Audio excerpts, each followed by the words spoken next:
ഏതായാലും നമ്മുടെ വാക്കുകൊണ്ട് ഇസ്ലാം ഒരു വർഗീയവാദത്തിന്റെയോ വർഗീയ പ്രസ്ഥാനത്തിന്റെയോ മതമല്ല. അങ്ങനെ ഇസ്ലാം മതത്തിൽ സൗകര്യങ്ങളുണ്ട് എന്നും ലോകത്തിന് പഠിപ്പിച്ചു കൊടുക്കലും ജനങ്ങൾക്ക് നന്മ ചെയ്യാൻ ശ്രമിക്കലും ഞങ്ങളുടെ കർത്തവ്യമാണ്. അതുകൊണ്ട് വീട്ടുകാർ മുഴുവനും സമ്മതിക്കുമോ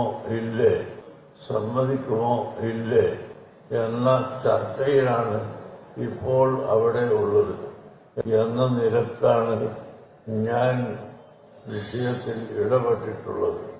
അതുകൊണ്ട് പ്രവർത്തകരോടും നാട്ടുകാരോടും പറയാനുള്ളത്, നമ്മുടെ ITI പോലുള്ള സ്ഥാപനങ്ങളിൽ നിങ്ങൾക്ക് നിങ്ങളെ കുട്ടികളെ പഠിപ്പിക്കാം.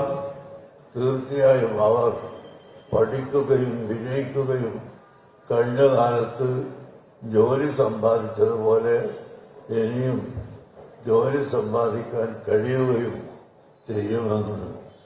നമ്മുടെ രാജ്യത്ത് വിദ്യാഭ്യാസവും തൊഴിലുമുള്ള ആളുകളെ വളർത്തിയെടുക്കാൻ എല്ലാ ആളുകളും ശ്രമിച്ചാൽ തന്നെ ഒരളവോളം തൊഴിലില്ലായ്മ കൊണ്ടുണ്ടാകുന്ന കുഴപ്പങ്ങളും അവസാനിപ്പിക്കാനും സമാധാനം കൈവരുത്താനും നമുക്ക് സാധിക്കുമെന്ന് നിങ്ങളുടെ എല്ലാവരുടെയും സഹകരണവും സഹായവും തേടിക്കൊണ്ട് എൻ്റെ വാക്കുകൾ അവസാനിപ്പിക്കുന്നു.